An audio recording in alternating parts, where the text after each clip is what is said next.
قرآنی حیوانات لائے گئے ان کے بارے میں دلچسپ معلومات۔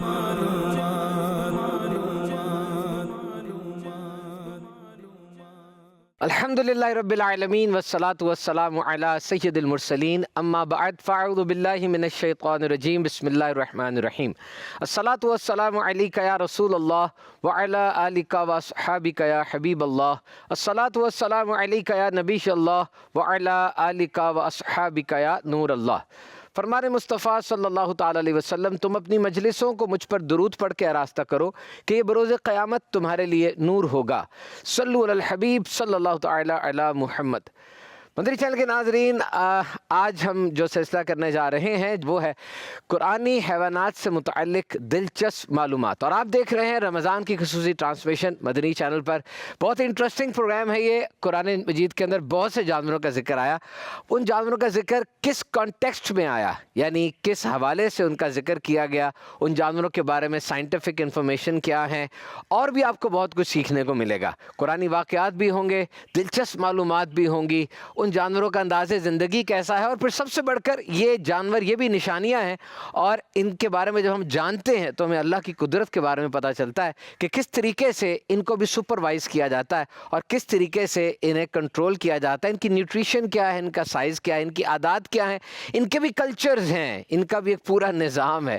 اچھی نیتوں کے ساتھ دیکھیں گے تو نیکیوں کا خزانہ بھی ہاتھ آئے گا۔ آئیے فارملی سٹارٹ کرتے ہیں اپنے پروگرام کا۔ صلو علی الحبیب صلی اللہ تعالی علی محمد۔ جی، یہ کتاب میرے پاس ہے، بہت ہی خوبصورت گلدستہ درود و سلام۔ اس میں تحریر ہے کہ نبی اکرم صلی اللہ تعالیٰ علیہ وسلم کا فرمان شفاعت نشان ہے، بے شک اللہ تعالیٰ نے ایک فرشتہ میری قبر پر مقرر فرمایا ہے اور اسے تمام مخلوق کی آوازیں سننے کی طاقت عطا فرمائی ہے۔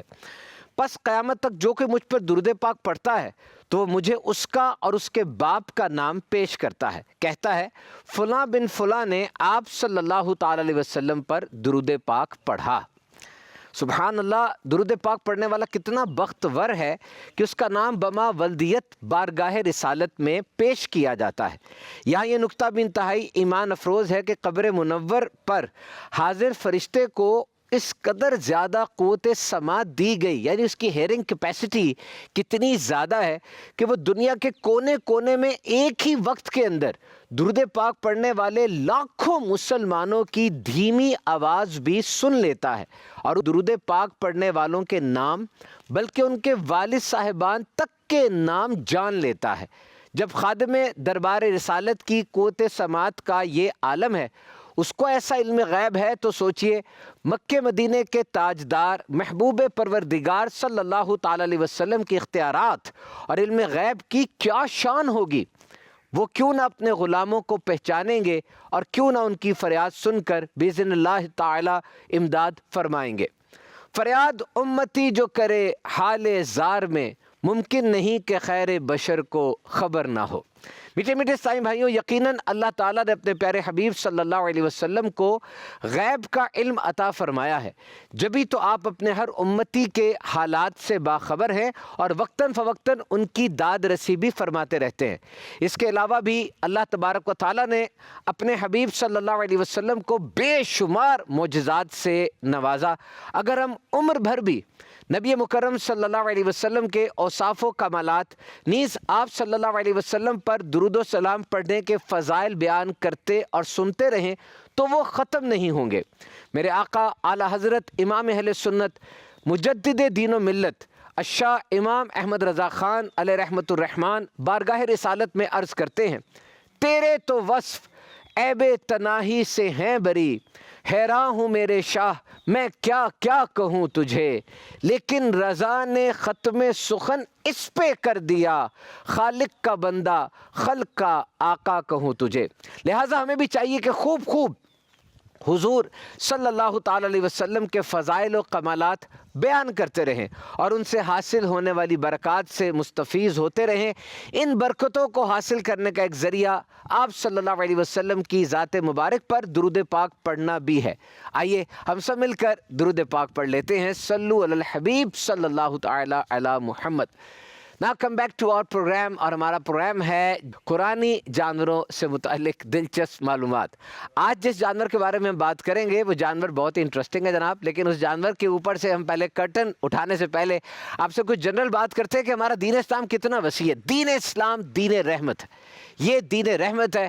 It's a religion of mercy and benevolence, اور خاص طور پہ جانوروں کے حوالے سے بڑا اسٹریٹ فارورڈ حکم ہے. قرآن پاک کی سب سے بڑی سورت ہے سورۃ البقرہ, اس کی 286 آیات ہے, اور بقرہ مینز گائے, کاؤ. اور اس کے علاوہ بھی بہت سی صورتیں ایسی ہیں جو جانوروں کے نام پر ہیں, جیسے شہد کی مکھی, بی, چیونٹی, اینٹس, اسپائڈر اور ہاتھی. اور یقیناً یہ جو طریقہ ہے, یہ جو اسلوب ہے, یہ حکمت سے خالی نہیں ہے. اس کے علاوہ قرآن مجید میں بہت سے جانوروں کا تذکرہ آیا, جیسے اونٹ, گدھا یعنی ڈونکی, گھوڑا یعنی ہارس, خچر میول, سانپ یعنی سنیک, ویل مچھلی, کتا, بندر, فراگ, مینڈک, اور اس کے علاوہ بھی بہت سے جانوروں کا ذکر آیا. And what is about the preservation of species, a hot topic across the globe nowadays, that we have to preserve the animals and they are going extinct. بہت سے جانور وہ ایکسٹنکٹ ہو رہے ہیں, یعنی ان کی نسلیں ناپید ہو رہی ہیں. اور اب جو گلوبل وارمنگ, پالیوشن, آلودگی اور دیگر اس طرح کے مسائل کا زمین کو سامنا ہے, تو ایکسٹنکشن کی جو رفتار ہے وہ بہت زیادہ تیز ہو چکی ہے, اور بہت سے جانور ایسے ہیں جن کا ہمیں پتہ بھی نہیں چلتا اور ان کی نسلیں ناپید ہو جاتی ہیں. حضرت نوح علیہ السلام کو حکم دیا گیا تھا کہ جو کشتی بنائی عذاب سے بچنے کے لیے, اس میں ایک ایک جوڑا سوار کر لو. اچھا, وہ جو کشتی حضرت نوح علیہ السلام نے بنائی اس کا بھی بہت گہرا ریلیشن جانور سے ہے. اس کا جو اگلا حصہ تھا نا, وہ مرغ کے, ہین کے, کاک کے منہ جیسا تھا, اور اس کشتی کا جو پچھلا حصہ تھا وہ مرغ کی دم جیسا تھا, اور اس کا جو درمیان کا حصہ تھا وہ کسی پرندے کے پیٹ جیسا تھا. اس کشتی کی 3 منزلیں بنائی گئیں, یعنی 3 فلورز تھے. اس کے جو گراؤنڈ فلور تھا اس پہ درندے یعنی کارنیورس جو اینیملز ہوتے, گوشت خور, انہیں رکھا گیا, پرندوں کو رکھا گیا, اور حشرات الارض یعنی انسیکٹس کو, کیڑوں کو رکھا گیا. اور اس کا جو درمیانہ حصہ تھا اس میں چوپائے وغیرہ رکھے گئے, اور جو اس کا 3rd فلور تھا سب سے اوپر والا, اس میں انسانوں کے لیے جگہ رکھی گئی. So that was actually a ship. حضرت نوح علیہ السلام کا پورا قصہ قرآن مجید میں موجود ہے, اور بہت سی کتب کے اندر بھی آپ کو مل جائے گا, وہاں سے ضرور پڑھیے گا. اور ایسی سٹوریز کو بیڈ ٹائم سٹوریز بنا کر اپنے بچوں کو بھی سکھایا کرے, تاکہ انہیں پتہ چل سکے ہمارے ریئل ہیروز کون سے ہیں. نا Islam recognize animals as a community. Islam یہ جانوروں کو ایز اے کمیونٹی ریکگنائز کرتا ہے.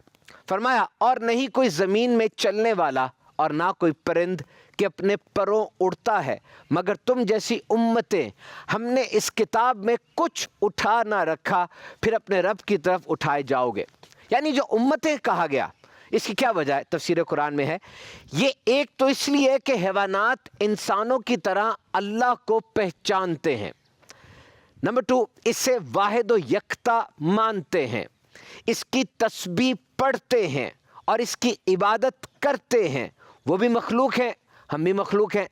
اور پھر وہ انسانوں کی طرح آپس میں باہمی الفت بھی رکھتے ہیں, باقاعدہ کمیونٹیز ہوتی ہیں. اس کا ذکر ہم اپنے پروگرام میں کرتے رہیں گے کہ آپس میں باہمی الفت کیسے رکھتے ہیں, how they communicate. This is a complete science, اور یہ بڑا سٹرینج پیٹرن ہوتا ہے. دیکھیے, جانور ایک دوسرے کو سمجھتے اور سمجھاتے ہیں, اور پورا کمیونیکیشن کا سسٹم ہے. ایک تو یہ آپس میں بھی گفتگو کرتے ہیں, اور یہ دوسری نسل کے جانوروں سے بھی گفتگو کرتے ہیں. یعنی یہ میں کہنا چاہ رہا ہوں, مثال دے رہا ہوں کہ جیسے بکرا بکرے سے بھی بات کرے گا, تو بکرا اپنی بات کو, اپنے مقصد کو وہ گھوڑے تک بھی پہنچائے گا. And how they do it, this is very strange. اب یہ کس طرح کرتے ہیں یہ میں آپ سے ڈسکس کروں گا. پہلے ہم قرآن پاک کی تفسیر کو کنٹینیو کریں گے کہ ان کو امتیں کیوں کہا گیا. اس لیے کہا گیا کہ یہ روزی طلب کرنے اور ہلاکت سے بچنے میں انسانوں کی طرح یہ بھی پریکاشنز لیتے ہیں. نر اور مادہ میں امتیاز کرنے میں یہ ہماری مثل ہے, اور پھر پیدا ہوئے, مرنے اور مرنے کے بعد حساب کے لیے اٹھنے میں یہ بھی انسان کی مثل ہے. تو اس سے پہلے کہ ہم پڑھیں, میں آپ کو بڑی اسٹرینج بات بتاتا ہوں. I've seen a video and that video was of wolf. بھیڑیوں کی میں نے ایک ویڈیو دیکھی. بھیڑیے کے بارے میں کہا جاتا ہے کہ یہ بھی ایک بہت چلاک اور بہت ہی زیادہ سمجھدار جانور ہے. جب بھیڑیے موو کرتے ہیں نا, ان کی جو موومنٹ ہوتی ہے اس کو انہوں نے غور سے دکھایا کہ سب سے شروع میں 3 بھیڑیے تھے. اب آپ یہ امید کریں گے کہ جناب سب سے شروع میں جو 3 بھیڑیے ہیں یہ سب سے جوان ہیں, لیڈر ہیں, سب سے زیادہ ہوشیار ہیں, تیز ہیں, ایگریسو ہیں. نہیں, یہ جو 3 بھیڑیے سب سے آگے نظر آ رہے ہیں, یہ تینوں بھیڑیے سب سے بوڑھے ہیں اور لیتھارجک ہیں, کمزور ہیں. اور یہ سب سے آگے کیوں رکھے جاتے ہیں کہ اگر اٹیک ہوتا ہے دشمن کا تو یہ اس اٹیک کو سنبھال لیں, سب سے پہلے یہی شکار بنے. اور ان 3 بھیڑیوں کے پیچھے جو بھیڑیے آپ کو نظر آ رہے ہیں, 3-4 بھیڑیے, یہ اگریسو ہیں, یہ جوان ہیں اور یہ فوراً کاؤنٹر اسپیشلسٹ ہیں. یہ فوراً اٹیک کریں گے اور اگریسر کو یعنی حملہ آور کو انگیج کریں گے. اور اس سے پیچھے جو آپ کو نظر آ رہے ہیں یہ عورتیں ہیں, یعنی مادہ بھیڑیا ہے اور یہ بچے ہیں. یہ آنے والی نسل ہے, یہ مستقبل ہے, یہ پرائیڈ ہے, یہ پورے ہرڈ کا, پورے گروہ کا مستقبل ہے. اس لیے ان کو بیچ میں رکھا گیا. اور یہ عورتوں اور بچوں کے پیچھے جو نظر آ رہے ہیں یہ بھی جوان بھیڑیے ہیں جو کہ پیچھے سے کور دے رہے ہیں. اور وہ جو سب سے آخر میں ہے, لاسٹ اکیلا آتا نظر آ رہا ہے آپ کو, یہ لیڈر ہے. اور یہ سارے اس ہرڈ کے اوپر ایک نظر رکھے ہوئے ہیں کہ کس طریقے سے میں نے اپنے ہرڈ کو بچانا ہے. تو جانور یہ اس part, they are part of our plant, یہ ہمارے پلانٹ کا پارٹ ہے. ان میں ایک عقل ہوتی ہے اور اس عقل کے مطابق رہتے ہیں. جیسے کوے کے بارے میں کہا جاتا ہے 7 سال کے بچے جتنی عقل اس میں ہوتی ہے. بہت سے ٹولز اس کے پاس ہوتے ہیں. طوطا بھی اس طرح انگیج کرتا ہے. بہرحال ابھی تک میں نے آپ کو یہ نہیں بتایا کہ ہمارا آج کا جانور کون سا ہے, ساتھ رہیے گا. اچھا, یہ جو فرمایا گیا نا کہ یہ جانور آپس میں سمجھتے ہیں, سمجھاتے ہیں اور آپس میں گفتگو کرتے ہیں, تو it's a very sophisticated system. جانور کی کمیونٹیز ہیں اور ایک جانور دوسرے کو انفارمیشن دے رہا ہے اور پھر جو معلومات ایک جانور دوسرے کو دیتا ہے, دوسرا اس معلومات کی روشنی میں ڈیسیژن میکنگ کرتا ہے, فیصلہ کرتا ہے. اور یہ سگنل کے ذریعے ہوتی ہے. سگنل, یہ ورڈ یوز کرتے ہیں زولوجسٹ, سگنل. یہ سگنل کا لفظ بہت وسیع ہے. سگنل یہ ساؤنڈ بھی ہو سکتی ہے کہ ایک جانور آواز نکال رہا ہے. یہ سگنل کوئی کلر پیٹرن ہو سکتا ہے, کوئی رنگ, یعنی کوئی بہت رنگ دار پرندہ ہے تو وہ اپنے رنگوں کو پھیلاتا ہے. جیسے مور ہے, وہ اپنے پروں کو پھیلائے گا دوسروں کو الرٹ کرنے کے لیے. اس کے علاوہ یہ جسم کی کوئی خاص حرکت ہو سکتی ہے, پوسچر ہو سکتا ہے. جانور باڈی لینگویج ایسے دکھاتے ہیں کہ دوسرے سمجھ جائیں. اور پھر یہ چھونا ہو سکتا ہے, ٹچ ہو سکتا ہے, یا الیکٹرک سگنلز ہو سکتے ہیں. ہاں, ایل ایک مچھلی ہے, وہ 800 وولٹ تک بجلی کا جھٹکا مارتی ہے. اور یہ اس کی کمیونیکیشن, اس کا بولنے کا انداز یہ ہے کہ بجلی کا جھٹکا مارے گا. انسانوں میں بھی انداز ہوتا ہے, وہ اپنی زبان سے بجلی کا جھٹکا مارتے ہیں. بہرحال یہ بجلی کا جھٹکا ہوتا ہے. یہ بھی, اور کوئی خوشبو بھی ہو سکتی ہے, اروما پیٹرن بھی ہو سکتا ہے کہ, یا ان چیزوں کا مجموعہ ہو سکتا ہے. جانور اس طریقے سے گفتگو کرتے ہیں. اچھا, جو جانور سگنل دے رہا ہے وہ سینڈر ہے, بھیجنے والا ہے, اور جو سگنل لے رہا ہے وہ ریسیور ہے, لینے والا ہے. And this is the principle of communication, that there is a sender, then medium, then receiver. میں بھی بول رہا ہوں آپ کے, تو میری ہوا جو ہے یہ میڈیم ہے, اور آپ کے کان اس کو سن رہے ہیں تو یہ پورا ہوتا ہے. اچھا, دلچسپ بات یہ ہے کہ جانور بہت زیادہ لارج ڈسٹینس تک اپنی بات پہنچا سکتے ہیں. They communicate over large distance. انسان کے اندر یہ کوالٹی نہیں ہے. تحقیقات کے مطابق انسان 100 میٹر تک اگر اپنی آواز پہنچائے تو اس کی آواز انٹیلیجبل نہیں رہتی, سمجھی نہیں جا سکتی. یعنی میں بولوں گا نا تو 100 میٹر تک تو میری بات سمجھ آ جائے گی, اس کے بعد وہ انڈرسٹینڈ نہیں ہو پائے گی, اس کا سمجھ نہیں آئے گی میں کیا کہہ رہا ہوں. یعنی 1.5 فٹ بال فیلڈز تک یہ رہتی ہے. جبکہ آپ حیران ہوں گے, ہاتھی کی آواز 10 کلومیٹر تک سنی جا سکتی ہے. Can you imagine that, 10 kilometre تک. اور یہ آواز انتہائی ہلکی ہوتی ہے, بہت ہلکی. It's low frequency but long wavelength, بہت ہی ہلکی. اسے کہتے ہیں انفرا ساؤنڈ. اور یہ انسان سن بھی نہیں سکتا, اس کے لیے خاص آلات چاہیے اس کی آواز سننے کے لیے. انتہائی ہلکی آواز, کیونکہ یہ 20 ہرٹز سے کم ہوتی ہے. 20 ہرٹز. ہرٹز کسے کہتے ہیں؟ یہ ایک یونٹ ہے. جس طرح آپ وزن کو ناپنے کے لیے کلو اور پاؤنڈ کا استعمال کرتے ہیں نا, اور کپڑوں کو ناپنے کے لیے گز کا استعمال کرتے ہیں, اس طرح آواز کو ناپنے کے لیے ہرٹز کا استعمال ہوتا ہے. یہ جو آواز ہے یہ 20 ہرٹز سے کم ہے ہاتھی کی, اور انسان کے کان 20 ہرٹز سے 20,000 ہرٹز تک کی آواز کو سن سکتے ہیں. اب یہ 20 ہرٹز سے کم, انتہائی آہستہ سے یہ بول دے گا, اور یہ اس کا بولنا دوسرا ہاتھی 10 کلومیٹر دور بھی سن لے گا. 10 kilometers دور. Can you imagine that? This is infrasound. This is infrasound. اور یہ آواز صرف بولنے کے لیے استعمال نہیں ہوتی, یہ راستہ ڈھونڈنے کے لیے, نیویگیشن کیپیبلٹی کے لیے اور شکار کے لیے بھی استعمال ہوتی ہے. جیسے چمگادڑ ہے, بیٹس ہے. کین یو امیجن, یہ اسکوشی آواز نکالتی ہے. 1,00,000 ہرٹز پر اس کی چیخ نکلتی ہے بیٹ کی. اور جب اس کی بیٹ یہ دیکھ سکتی ہے, یہ کچھ لوگ کہتے ہیں کہ چمگادڑ اندھی ہوتی ہے, اندھی نہیں ہوتی, یہ دیکھ سکتی ہے, اٹس ناٹ بلائنڈ, لیکن نوکٹرنل اینیمل ہے, رات کے وقت یہ نکلتی ہے شکار کرنے کے لیے, تو یہ ایک اسکویشی ساؤنڈ نکالتی ہے, چیخ نکالتی ہے, جو 1,00,000 ہرٹز پر جا رہی ہے. 1,00,000 ہرٹز پر انسان جو بول سکتا ہے وہ 50 ہرٹز سے 7,000 ہرٹز تک اس کی بولنے کی کیپیسٹی ہے. اور یہ جو ٹکراتی ہے, ٹکرا کے واپس آتی ہے, تو چمگادڑ پھر اندازہ لگاتی ہے کہ سامنے شیپ کیا ہے, سائز کیا ہے, ڈائریکشن کیا ہے. اور یہ جو ٹکرا کے واپس آنا, اس کو ایکو کہتے ہیں, جو آواز گونجتی ہے, ایکو جس کو کہا جاتا ہے, اس کو ایکو لوکیشن بھی کہتے ہیں. یہ ایک بال کے برابر بھی اگر اس کا شکار ہو نا سامنے, اس سے بھی آواز ٹکرا کے سے کانوں میں آئے تو اس کو اس کا بھی پتہ چل جاتا ہے یہ کہاں کھڑی ہوئی ہے. کیسی آپ سوچے ان جانوروں کو صلاحیتیں ملی ہوئی ہیں, بال کے برابر کوئی چیز ہے, اس کو آواز ٹکرا کے واپس آ رہی ہے اور چمگادڑ کو پتہ چل رہا ہے کہ وہ کہاں ہے, کس جگہ پر, تو انہیں پکڑ کے اس کو غذا کا حصہ بنانا ہے, یا میری دشمن ہے, اینی تھنگ, بیٹ ول گیس. یہ کیا دیکھیں قرآن مجید میں آیا, اللہ ہے جس نے تمہارے لیے چوپائے بنائے کہ کسی پر سوار ہو اور کسی کا گوشت کھاؤ, اور تمہارے لیے ان میں کتنے فائدے ہیں, اور اس لیے کہ تم ان کی پیٹھ پر اپنے دل کی مرادوں کو پہنچو, اور ان پر اور کشتیوں پر سوار ہوتے ہو, اور وہ تمہیں اپنی نشانیاں دکھاتا ہے, تو اللہ کی کون سی نشانی سے انکار کرو گے. اللہ اکبر. تو تفسیر یہ ہے کہ ہر ذرہ معرفت الہی کا دفتر ہے, لیکن اس کے لیے صحیح عقل کی ضرورت ہے. اللہ تعالیٰ کے نزدیک وہی عقل اچھی ہے جو اللہ تعالیٰ کو پہچانے, جبکہ جو عقل اللہ کی معرفت نہ پہچانے وہ بے عقلی ہے. تو علم طب یعنی میڈیکل سائنس, میتھمیٹکس, ایسٹرالوجی یعنی ماہر فلکیات بہت ہی عمدہ اور اعلیٰ علوم ہے کہ ان سے اللہ کی معرفت میں مدد ملتی ہے. تو now come back to our point, community جو اللہ نے فرمایا امتیں. اس کی تفسیر میں فرمایا کہ جانور جو مر جاتے ہیں بعد میں یہ بھی اٹھیں گے, ان کا بھی حساب ہوگا. تمام انسان, جانور, پرندے قیامت کے دن اٹھائے جائیں گے. انسان جو ہیں وہ تو جنت میں جائیں گے یا جہنم میں جائیں گے, جو پورا پروسیس آف اکاؤنٹیبلٹی ہے, جبکہ پرندوں کا اور جانوروں کا حساب ہوگا. اس کے بعد وہ خاک کر دیے جائیں گے, مٹی کر دیے جائیں گے. اس سے معلوم ہوا کہ قیامت کے دن انسانوں اور جنوں کے علاوہ جانوروں اور پرندوں کا بھی حساب ہوگا. نبی مکرم شفیع معظم صلی اللہ تعالی علیہ وسلم نے ارشاد فرمایا, قیامت کے دن تم لوگ ضرور حقداروں کو ان کے حقوق سپرد کرو گے, حتیٰ کہ بے سینگ والی بکری کا سینگ والی بکری سے بدلہ لیا جائے گا. تو جناب کمیونٹی جو ہوتی ہے نا, اس کے رائٹس ہوتے ہیں. آپ کی بھی کمیونٹی ہے نا, جہاں گھر ہے آپ کا, رائٹس ہے نا وہاں پہ, ایک حقوق ہیں, ایک پورا پیٹرن ہے.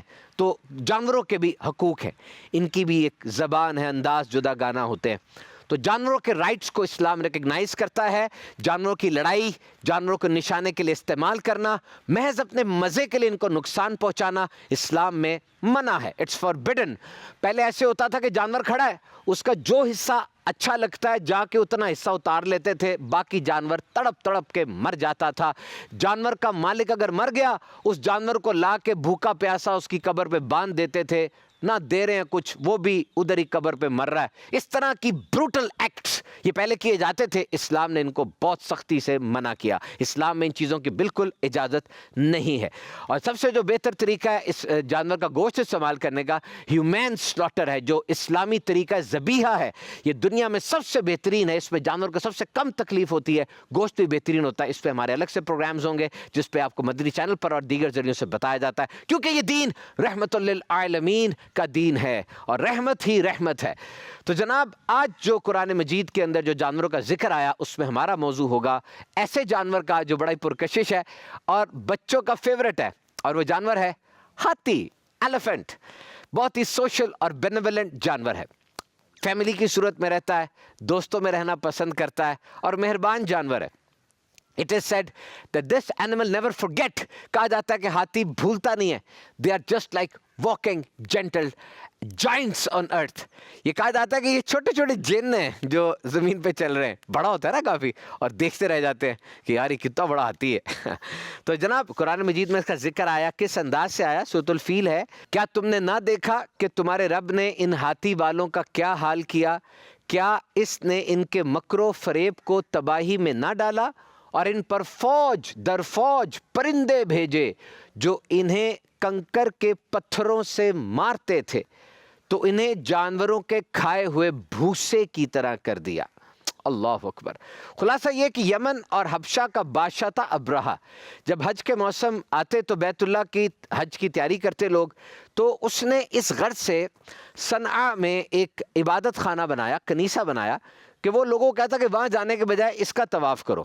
عرب کے لوگوں کو یہ بات بڑی ناگوار گزری, اور قبیلہ بنی کنانا کا ایک شخص وہاں گیا اور اس جگہ پہ جا کے اس نے نجاست کر دی اور اس کو آلودہ کر دیا. بادشاہ کو بڑا غصہ آیا.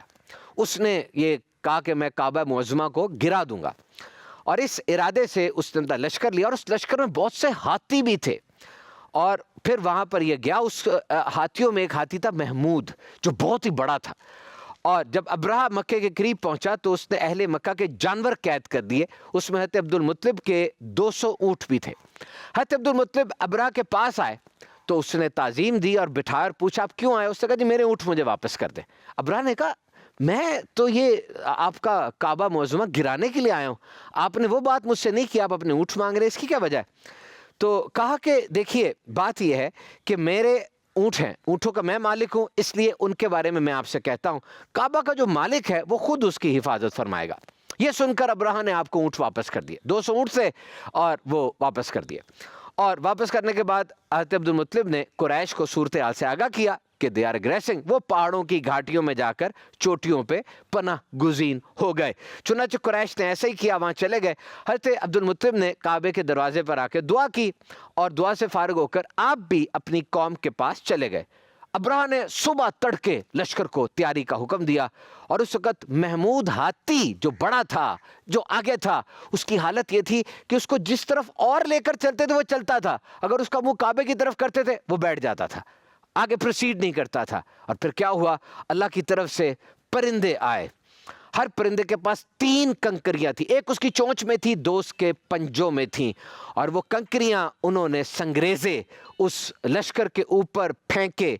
وہ کنکر جو تھا وہ جس کے اوپر گرتا وہ اس کے خود کو, سر کو توڑتا ہوا, وہ ہاتھی پر بیٹھا تھا, پہلے وہ اس کو چیرتا, پھر ہاتھی میں گھستا, ہاتھی کو چیرتا, پھر زمین میں چلا جاتا. That was a bullet.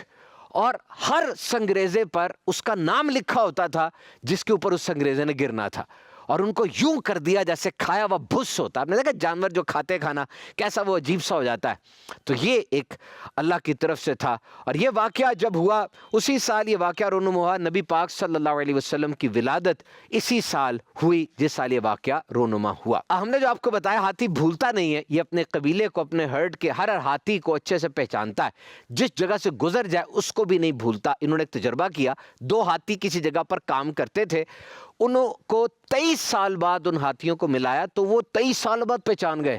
اتنا تو بندہ بھی نہیں پہچانتا اپنے دوست کو, ہاتھی پہچان گیا. یہ بہت زیادہ یاد رکھتا ہے.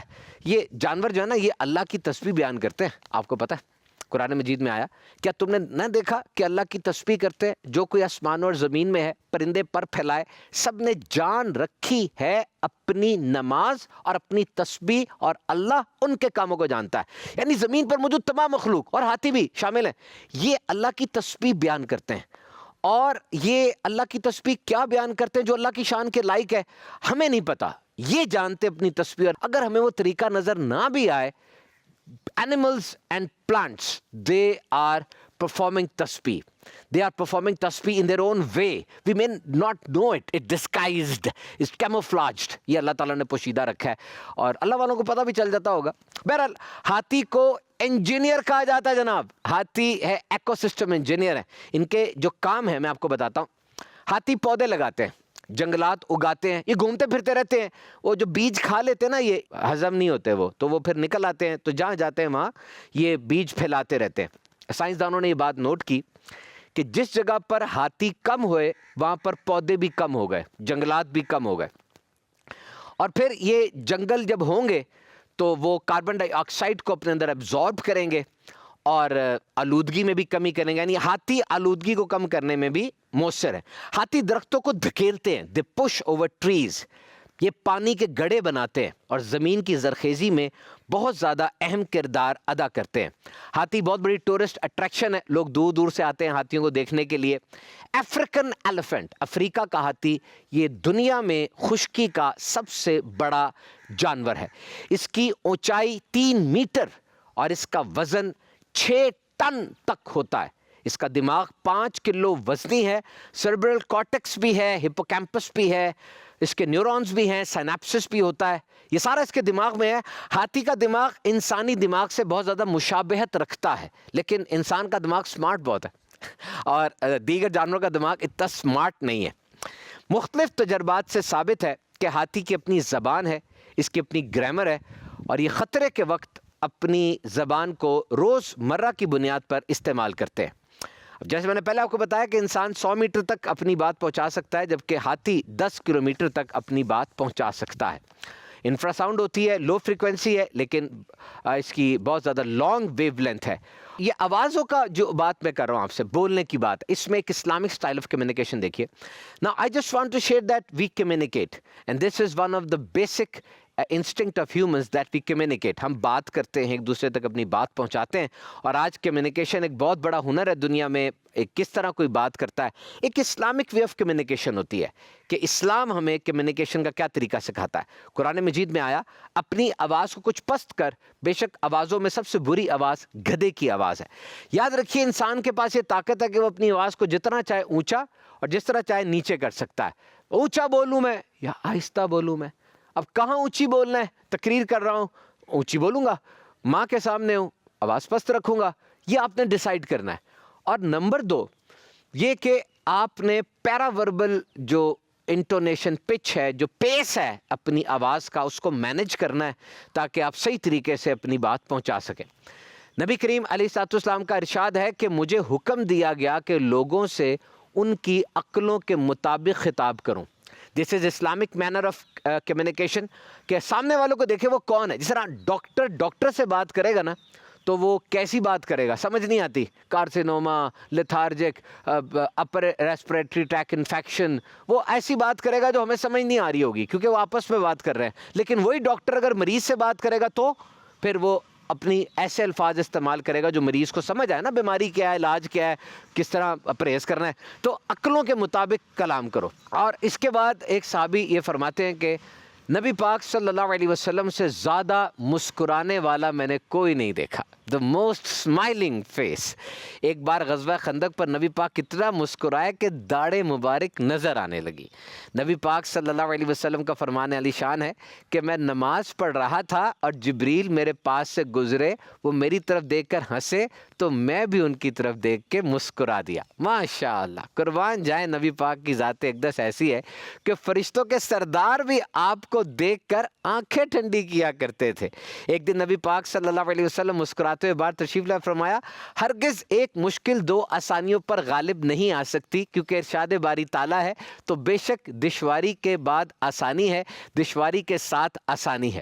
مطلب مسکرانا یہ سنت ہے اور ماسٹر کی ہے. کمیونیکیشن کے جتنے بھی جدید طریقے آپ کو سکھائے جائیں گے اس میں مسکرانے کو اہمیت دی جائے گی, یہ سینٹر پیس ہے. تو جناب ہم نے سیکھ لیا کہ اسلامک موڈ آف کمیونیکیشن کیا ہے. تو آئیے پھر چلتے ہیں ہاتھی کے پاس. ہاتھی کلرنگ بہت اچھی کرتے ہیں, یہ رنگ بھرتے ہیں, اور ہاتھی کی پینٹنگز بھی ہیں, ان کی نمائش بھی ہوتی ہے کہ جناب یہ پینٹنگز ہاتھی نے بنائی ہیں, اور بڑی بڑی مہنگی بکتی بھی ہیں. یہ جانوروں میں ہاتھی وہ جانور ہے جو مرنے والوں پر افسوس کرتے ہیں. جب ان کا کوئی ہاتھی مر جاتا ہے, اور ہاتھی شیشے میں اپنی شکل دیکھنا اپنے آپ کو پہچان جاتا ہے کہ یہ میں ہی ہوں, یہ ایسا جانور ہے. تو نبی پاک صلی اللہ علیہ وسلم نے قبروں پر جانے کے حوالے سے کیا فرمایا, میں نے تم کو قبروں کی زیارت سے منع کیا تھا, تو اب محمد صلی اللہ علیہ وسلم کو اجازت دی گئی ہے اپنی والدہ کی قبر کی زیارت کی, لہٰذا تم بھی قبروں کی زیارت کرو, بے شک وہ آخرت کی یاد دلاتی ہیں. تو فرمایا جس شخص کا دل سخت ہو گیا ہو زیارت قبور اس کے لیے عمدہ دوا ہے۔ نبی پاک خود ہر سال شہدائے احد کے مزارات پر تشریف لے جاتے۔ قبرستان جا کر فاتحہ کرنا ایک بڑی نیکی ہے اور یہ بڑی آسان ہے، اتنی مشکل نہیں ہے، لیکن بندہ جاتا نہیں ہے۔ شب برات پہ قبرستان جانا تو نبی پاک سے ثابت ہے، یہ ایک اچھا عمل ہے، لیکن اس کو صرف شب برات پر فکس نہ کیا جائے بلکہ سارا سال جاتے رہے۔ ارشاد عالی شان ہے، جو شخص قبرستان جا کر سورہ فاتحہ، سورہ اخلاص اور سورہ تکاثر پڑھے اور پھر کہے کہ میں نے جو کچھ قرآن پڑھا اس کا ثواب اس قبرستان کے مومن مرد اور عورتوں کو پہنچاتا ہوں، تو وہ سب قیامت کے دن اس ایصال ثواب کرنے والے کی شفاعت کریں گے۔ تو جناب اب آئے ہاتھی کی سونڈ کی طرف، جو کہ نمایاں چیز ہے۔ یہ منفرد چیز ہے، ہاتھی کی سونڈ ہر جانور میں نہیں ملتی۔ اچھا اصل میں نا یہ جو سونڈ ہے یہ اس کے اوپر والا ہونٹ اور اس کا ناک کی نا ایکسٹینشن ہے، یعنی ہونٹ اور ناک کو لمبا کر دیں تو یہ اس کی ایکسٹینشن ہے، اور اس کی سونڈ میں 1,00,000 مسلز ہوتے ہیں، 1 لاکھ۔ پورے انسان میں 690 ہیں اور اس کی صرف سونڈ میں 1,00,000 مسلز ہیں، اور یہ ٹینڈن اور لیگمنٹس ہوتے ہیں۔ ٹینڈن کسے کہتے ہیں؟ وہ چیز جو ہڈی کو مسلز کے ساتھ جوڑے اسے ٹینڈن کہتے ہیں، یہ آپ میں بھی، انسان کے اندر بھی، اور جو چیز مسلز کو مسلز سے جوڑے وہ لیگامنٹ ہوتی ہے۔ کبھی کبھار ہوتا ہے نا بڑی درد ہو رہی ہوتی ہے، گر جاتے ہیں، ہڈی نہیں ٹوٹی جناب، درد بڑی ہو رہی ہے، وہ لیگامنٹ ٹوٹ جاتا ہے، لیگامنٹ رپچر ہو جاتا ہے۔ تو ٹینڈن، لیگامنٹس یہ 1,00,000 ہے۔ یہ سونڈ سے کیا کیا کام کرتا ہے؟ یہ گریپس کرتا ہے، پکڑ لیتا ہے، برید کرتا ہے، سانس لیتا ہے، بڑا ہوا نکلتی ہے اس کی سونڈ سے، اتنی ہوا نکلتی ہے کہ اگر یہ زور سے ہوا مارے تو سامنے والے جانور کو اڑا دے۔ اور یہ فیڈنگ کرتا ہے، کھانا کھاتا ہے سونڈ سے، ڈسٹنگ کرتا ہے، صفائی کرتا ہے، سونگتا ہے، پانی پیتا ہے، ویٹ لفٹ کرتا ہے، ساؤنڈ پروڈیوس کرتا ہے، آواز نکالتا ہے، دوسرے جانوروں سے گفتگو کرتا ہے، اور اپنی ڈیفنس کے لیے، اپنے حملہ آور جو ہے اس سے بچنے کے لیے بھی سونڈ کو استعمال کرتا ہے۔ اب اتنے مسلز ہیں، 1,00,000 مسلز ہیں، تو اس کو کنٹریکٹ کرتا ہے، سونڈ کو چھوٹا کر لیتا ہے، ایکسپینڈ کرتا ہے، بڑا کر لیتا ہے، اور یہ مختلف سمتوں میں بھی جا سکتی ہے مسلز کی مدد سے۔ ایشیا کا جو ایلیفینٹ ہے، جو ایشیا میں رہتا ہے، اس کی سونڈ کے نیچے ایک فنگر لائک پروجیکشن ہوتا ہے، انگلی کی طرح کا ایک عضو ہوتا ہے، اور جو افریقہ کا ایلیفینٹ ہے اس کے نیچے 2 فنگر لائک پروجیکشن ہوتے ہیں، اور یہ طاقتور اتنی ہوتی ہے سونڈ کے پورے درخت کو پکڑ کے جڑ سے اکھاڑ کے پھینک دے، اتنا اس کی سونڈ کے اندر ہوتا ہے۔ بڑے ماہر تیراک ہوتے ہیں ہاتھی، یہ پانی میں جا کے نا سونڈ کو باہر نکال لیتے ہیں اور اب سانس لے رہا ہے اور پانی کے نیچے تیر رہا ہے، یہ بھی اس کے اندر ایک آرٹ ہے۔ تو ایک ہاتھی کے حوالے سے ایک دلچسپ کہانی بھی سنتے ہیں۔ صدیوں پرانی بات ہے کہ ایک لڑکا اندلس یعنی اسپین کے مشہور شہر کرتبہ یعنی کارڈوبا سے پڑھنے کے لیے مدینہ شریف آیا۔ اس کی رہائش کارڈوبا میں تھی، اسپین میں تھی، وہاں سے مدینہ شریف آیا، یہ علماء کے پاس آتا، ان سے علم سیکھتا۔ اس شوق میں وہ مدینہ منورہ پہنچ گیا، وہاں ایک بہت ہی بڑے عالم دین کے پاس محنت اور لگن سے علم حاصل کرنے لگا۔ ایک دن پڑھائی کا سلسلہ جاری تھا کہ شور اٹھا، ہاتھی آیا، ہاتھی آیا۔ وہ سارے بچے اٹھے، بھاگ گئے ہاتھی کو دیکھنے کے لیے۔ تو استاد صاحب نے کہا بیٹا آپ بھی چلے جاتے، کیونکہ آپ کے شہر میں تو ہاتھی نہیں ہوتا، اور ہاتھی ایک وہ چیز ہے، ایک میں نے آپ کو کہا نا لٹل جائنٹ، چھوٹا سا جن ہے، اتنا بڑا لگتا ہے۔ تو اس بچے نے بڑی پیاری بات کی، وہ کہنے لگا کہ دیکھیے استاد صاحب، میں اسپین سے یہاں پہ ہاتھی دیکھنے نہیں آیا، میں تو یہاں پہ پڑھنے آیا۔ استاد صاحب نے اسے اندلس کا عقل مند اور ذہین لڑکا یہ خطاب دیا، لقب دیا، اور آگے چل کر وہ بہت بڑے علم حدیث کے عالم اور فقی بنے۔ ان کا نام ہے یحییٰ بن یحییٰ قرطبی، اندلسی ہے، اور ان کے استاد مالکیوں کے عظیم پیشوا سیدنا مالک بن انس رضی اللہ تعالیٰ عنہ تھے۔ ناؤ کم بیک ٹو ہاتھی۔ آئیے ہاتھی کی ایک بہت زبردست بات آپ کو بتاؤں، اور وہ ہے ہاتھی کے کان، بڑے بڑے کان ہوتے ہیں اس کے، ہے نا، ہلاتا رہتا ہے یہ پورے ہاتھی کا جو سائز ہے اس کا 1/6 ہوتے ہیں، اور ان کا بڑا مقصد یہ ہے کہ یہ اے سی ہیں، یہ کولنگ میکنزم ہے، اس سے ہاتھی ٹھنڈا رہتا ہے۔ قدرت کا نظام دیکھیے، آپ حیران ہو جائیں گے۔ ہاتھی کے کان میں نا بلڈ ویسلز ہوتے ہیں، چھوٹی چھوٹی خون کی نالیاں ہوتی ہیں، اور یہ ہاتھی کے کانوں کے کناروں پر یہاں پر موجود ہوتی ہیں۔ اچھا، ہاتھی کے کان کے کنارے پر جو جلد ہے وہ بڑی باریک ہے، صرف 2 ملی میٹر یعنی 0.08 انچز کی ہے، بہت ہی باریک ہے، اور اس باریک جلد کے اندر خون کی نالیاں ہیں، بہت ہی پتلی. جب خون پورے جسم سے گزر کے اس کے کانوں میں آتا ہے نا اور ان نالیوں سے گزرتا ہے، وہ نالیاں جو پتلی جلد میں ہیں، تو ان نالیوں میں خون اور ہوا یہ قریب قریب آ گئی، کیونکہ جلد تو پتلی ہے نا. خون اور ہوا جب قریب آئی تو ہوا سے وہ خون ٹھنڈا ہو گیا. اب وہ خون دوبارہ ٹھنڈا ہو کے جسم میں گیا، جسم میں جا کے پھر گرم ہوا، پھر یہاں آیا، پھر ٹھنڈا ہو گیا، پھر جسم میں گیا، پھر گرم ہو گیا. قدرت کا شاہکار، کین یو امیجن. اور آپ حیران ہوں گے کہ ہاتھی کا سائز ایشیا کے ہاتھی کا چھوٹا ہے، افریقہ کے ہاتھی کا بڑا ہے. کیوں؟ افریقہ میں ایکویٹر ہے، ایکویٹر خط استوا کو کہتے ہیں. یہ دنیا کو آدھا کیا ہوا ہے سائنسدانوں نے. یہاں گرمی بہت زیادہ ہوتی ہے، اور جو ہاتھی ایکویٹر کے جتنا قریب ہوگا اس کے کان اتنے بڑے ہوں گے، کیونکہ اس کو زیادہ ہوا چاہیے، کیونکہ وہ گرمی میں ہے. اور ایشیا میں جو ہوگا اس کی اتنی گرمی نہیں، اس کے کان چھوٹے ہوں گے. اور ایک ہاتھی ہوتا تھا وولی میمتھ، یہ بہت بڑا بالوں والا ہاتھی تھا جو کہ کافی عرصہ پہلے دنیا سے ختم ہو گیا. اس کے بہت بڑے دانت ہوتے تھے، اس کے کان بہت چھوٹے تھے.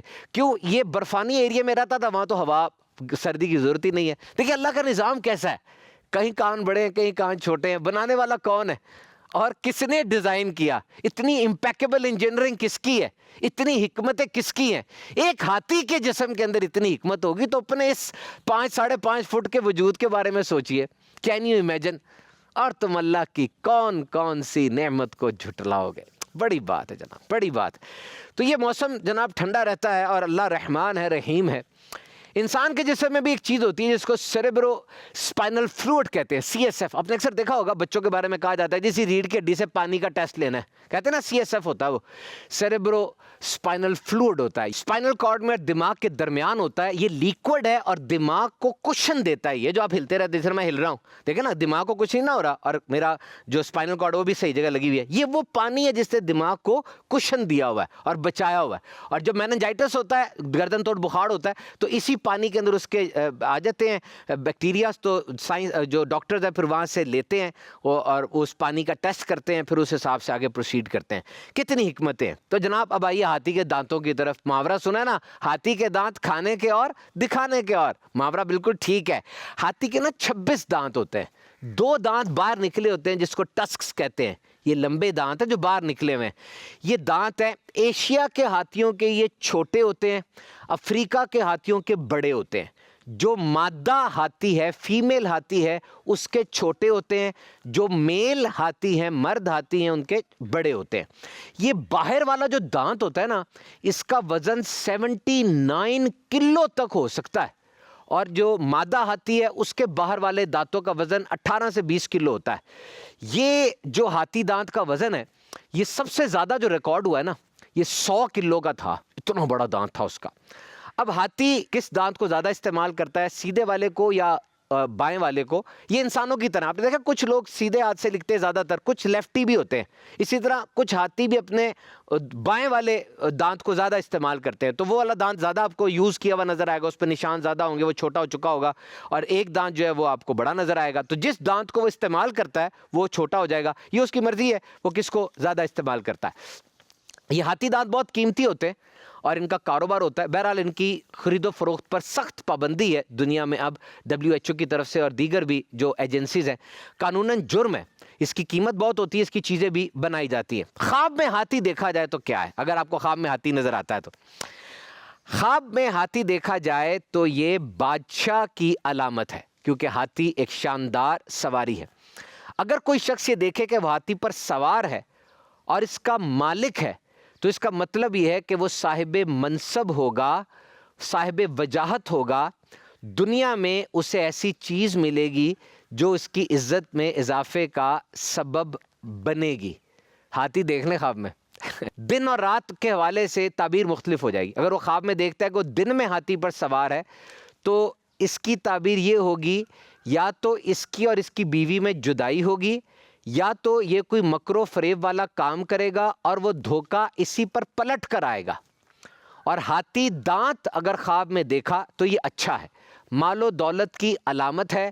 وہ ہاتھی دانت کا مالک بنا ہے، یہ خواب دیکھتا ہے اور اس کو یہ چیز حاصل ہے. یہ اگر خواب دیکھتا ہے کہ ہاتھی دانت کا وہ مالک ہے تو اب اس کو مال حاصل ہوگا. اور اس کی کچھ ڈیٹیل ہے کہ اگر کوئی شخص یہ دیکھتا ہے کہ ہاتھی دانت اس کے پاس کسی باکس میں ہے، کسی ڈبے میں ہے تو یہ اس بات کی علامت ہے کہ وہ اپنے خاندان کی کسی مالدار عورت کے ساتھ اس کا نکاح ہوگا۔ اگر یہ دیکھتا ہے کہ ہاتھی دانت تھا لیکن گم ہو گیا، ٹوٹ گیا، تو یہ اچھی علامت نہیں ہے، یہ زوجہ کے ہلاک ہونے یا مال کے گم ہونے کی علامت ہوا کرتی ہے۔ تو پھر اپنے اہل و عیال اور مال کے لیے دعائے برکت کرے۔ ہاتھی دانت سفید ہوتا ہے، بہت سفید، اچھا یہ سفید کے رنگ بھی ہوتے ہیں، آف وائٹ بھی ہوتا ہے، کم سفید بھی ہوتا ہے، تو خواب میں اگر ہاتھی دانت دیکھا اور زیادہ سفید دیکھا تو اس کا مطلب یہ ہے کہ مال ملے گا، اور اگر اس کا کم سفید دیکھا تو اس کا مطلب مال کم ملے گا۔ اب آتے ہیں جناب ایلیفنٹ کی سکن کے اوپر، ہاتھی کی جلد کے اوپر۔ ہاتھی کی جلد پہ آپ نے دیکھا ہوگا جھریاں سی بنی ہوتی ہیں، افریقی ہاتھی کی جلد پر زیادہ جھریاں ہوتی ہیں۔ یہ جھریاں ہاتھی کو ٹھنڈا کرتی ہیں۔ اس کی جلد موٹی ہوتی ہے، 3.8 سینٹی میٹر تک موٹی ہوتی ہے، اور اس موٹی جلد کے نیچے چکنائی کی، فیٹس کی ایک اور لیئر ہوتی ہے۔ اس کی جلد کا رنگ گرے ہوتا ہے۔ ہاتھی کے پورے جسم پر بال ہوتے ہیں لیکن اس کی آنکھوں کے گرد بال نوٹسیبل ہوتے ہیں، نظر آتے ہیں۔ ہاتھی کے دل کا وزن 12 سے 21 کلو ہوتا ہے۔ ہاتھی کے اندر جو پریگننسی ہے، جو حمل ہے، وہ 22 ماہ کا مدت ہے، اور اس کا بچہ پیدا ہونے کے 20 منٹ کے بعد کھڑا ہو جاتا ہے اور 1 گھنٹے کے بعد چلنا شروع ہو جاتا ہے۔ ماں کچھ عرصے تک بچے کا خیال رکھتی ہے، پھر جو اس کا ہرڈ ہوتا ہے، جو گروہ ہوتا ہے ہاتھیوں کا، وہاں پر جو دوسری ہتھنیاں ہوتی ہیں وہ بھی اس بچے کا خیال رکھتی ہیں۔ ہاتھی سبزی خور جانور ہے، پتے، ٹہنیاں، پھل، گھاس، جڑیں سب کھاتا ہے۔ روزانہ اس کی خوراک 300 کلو تک ہو سکتی ہے، اور 40 لیٹر سے زیادہ پانی اس کو روز چاہیے ہوتا ہے۔ دوپہر کے وقت درختوں کے نیچے ٹیک لگا کر آرام کرتا ہے۔ ایک نر ہاتھی کا وزن 12,000 کلو گرام تک ہو سکتا ہے۔ تو بہرحال جناب اس کی قدر وہیں زیادہ ہوگی جہاں اس یہ نہیں ہوگا، جس طرح یورپ کے اندر زرافہ، ہاتھی اور دریائی گھوڑا، ہپوپوٹامس، ان کی بڑی قدر ہے، ان کو بڑا دلچسپ مانا جاتا ہے۔ پرانی تہذیبوں میں بھی ان کی تصاویر اور دیگر نقوش وغیرہ ملتے ہیں۔ ہاتھی کی جسامت وغیرہ ہوتی ہے۔ سفید ہاتھی یہ کہا جاتا ہے، یہ بیکار اور ان چیزوں کو کہا جاتا ہے جو استعمال نہیں ہوتی۔ کمرے میں ہاتھی، اس سے مراد یہ ہے کہ جو مرضی کر لو تمہیں وہ چیز نظر آ جائے گی، نظر انداز نہیں کر سکتے۔ اور ایک بڑی مشہور داستان ہے، کچھ نابینا افراد نے ایک ہاتھی کو ٹٹول کے دیکھا۔ وہ نابینا تھے، کسی نے ہاتھی کی سونڈ کو پکڑا، کسی نے ہاتھی کے پاؤں کو پکڑا، کسی نے ہاتھی کے جسم کو پکڑا، اور کسی نے ہاتھی کے کان کو پکڑا۔ اب جس نے ہاتھی کے پاؤں کو پکڑا اس نے کہا جی ہاتھی تو ستون کی طرح ہے۔ جس نے ہاتھی کے جسم کو پکڑا اس نے کہا ہاتھی دیوار کی طرح ہے۔ جس نے ہاتھی کی سونڈ کو پکڑا اس نے کہا جی ہاتھی تو چھڑی کی مانند ہے۔ جس نے ہاتھی کے کان کو پکڑا اس نے کہا ہاتھی تو چھت پر لگے پنکھے کی طرح ہے۔ تو اس کا مطلب یہ ہے، چونکہ وہ نابینا تھا، انہیں نظر تو نہیں آ رہا تھا، اپنا خیال کیا کہ جس نے مجھے جیسا دیکھا اس نے ویسی میرے بارے میں رائے قائم کر لی۔ اگر کسی نے دیکھا میں بہت غصہ کر رہا ہوں تو کہے گا جی یہ بندہ بڑا غصے والا ہے۔ کسی نے دیکھا یہ بندہ بہت ہی ہے تو اپنے بارے میں اس نے رائے قائم کر لی۔ اصل بندہ کیا ہے؟ وہ تو اصل ہی ہے۔ تو اپنے اصل کو قائم رکھے جناب۔ دعوت اسلامی کا مدنی چینل دیکھتے رہیں۔ دعوت اسلامی کا مدنی چینل ہمیں بہت کچھ سکھاتا ہے، جس طرح آج ہمیں کتنا کچھ نیا پتہ چلا، دلچسپ باتیں پتہ چلیں، قرآن پاک سے بھی ہم نے فیض حاصل کیا۔ تو رمضان ٹرانسمیشن ہو یا رمضان کے علاوہ مدنی چینل کی نشریات ہو، آپ کو ہر طرح سے بہت فائدہ ہوگا۔ اللہ تعالیٰ ہم سب کی خیر فرمائے، آمین، بجاہ نبی الامین صلی اللہ تعالیٰ علیہ وسلم۔ قرآنی حیوانات، قرآنی حیوانات لائے گئے ان کے بارے میں دلچسپ معلومات۔